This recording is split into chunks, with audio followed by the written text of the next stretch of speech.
Hello explorers! Today, before we get started into your assignment, we're going to go over the rules for coloring. So I want you to focus on these things as well as the new techniques that I'm going to show you in the later video that you watch. So this poster says, when we color, the first thing we need to do is stay in the lines and make your lines go in the same direction. Obviously, this guy is sad because my lines are all over the place, crisscrossing each other, and they are out of the lines of the apple. This one looks a little better. It's mostly in the lines, but you can still tell that my lines are crossing each other and they don't look super neat. So the happy face over here, my lines are inside my apple line, and then they're also going the same direction. The next tip for coloring is to make the white go away. We're going to focus on this a lot today by adding lots of layers. So if you think that you're done and you've colored in your square like this, there's way too much white here, which is why this guy is sad. Getting better with another layer, and then obviously more layers will make your guy happy and show that you are coloring the correct way. The last thing that you need to do when you are coloring is use the right colors. If you are drawing a picture of yourself, you would not want to use green for your face unless perhaps you are dressed up as a monster for Halloween. So sometimes those are the right colors, but most often if you're drawing a person, you want to use something that is a little more of a tan color. If you only have orange, that might work, but it's not the best choice, which is why this guy isn't super happy. And the last choice is using some kind of brown or peach or tan. Make sure you use the right colors and your project will come out nice. So today on your coloring sheet, you have plenty of pumpkins to practice these rules and the new techniques that I'm going to teach you. So you have many chances to get this figured out.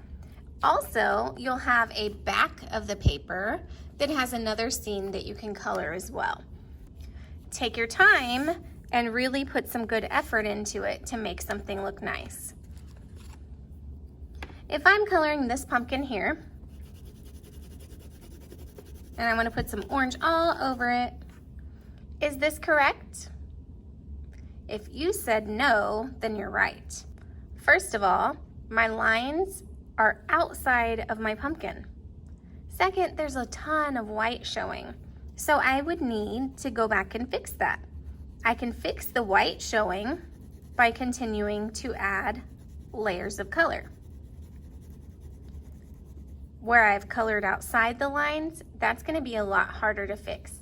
Sometimes you can erase crayon, but it's not gonna erase all the way.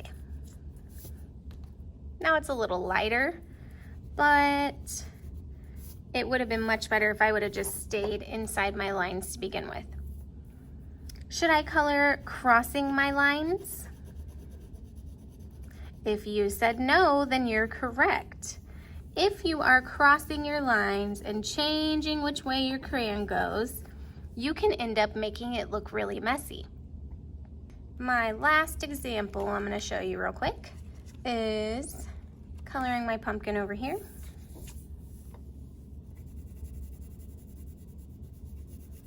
I'm gonna color him so nice and neat. Fill in that white space.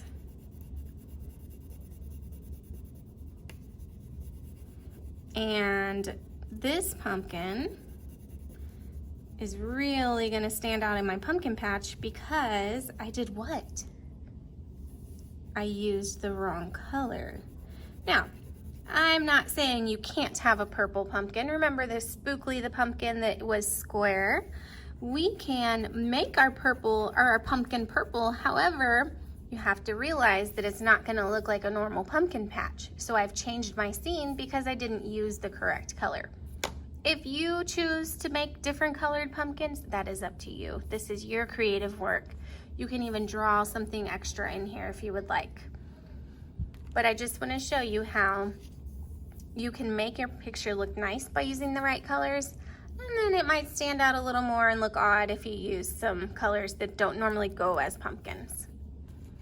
Now we'll watch the second video to see the new techniques that we're learning today.